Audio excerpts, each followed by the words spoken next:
লেবু গাছের পরিচর্যার কিভাবে করবেন? মাটি ও চারা রোপণ। উঁচু দোআঁশ মাটি লেবু চাষের জন্য উপযোগী।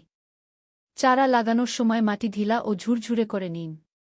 সার প্রয়োগ। নিয়মিত সরিষার খুইল পচা পানি হালকা করে গাছের গোড়ায় দিন। নভেম্বর-ডিসেম্বর মাসে ফুল আসার আগে বা পরে গোবর, হাড়ের গুঁড়ো ও কাঠের ছাই ব্যবহার করা ভালো। পানি সেচ। মাটির আর্দ্রতা দেখে পানি দিন। ফুল ও ফল আসার সময় নিয়মিত সেচ প্রয়োজন। তবে খেয়াল রাখবেন গোড়ায় যেন পানি জমে না থাকে। ডালপালা ছাঁটাই। মরা, রোগাক্রান্ত ও দুর্বল ডালপালা কেটে ফেলুন।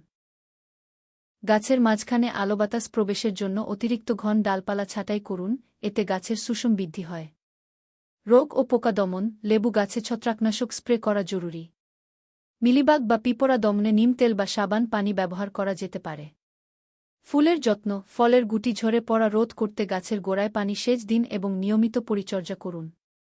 নিয়মিত যত্ন নিলে একটি ছোট গাছেও সারা বছর প্রচুর লেবু পাওয়া সম্ভব।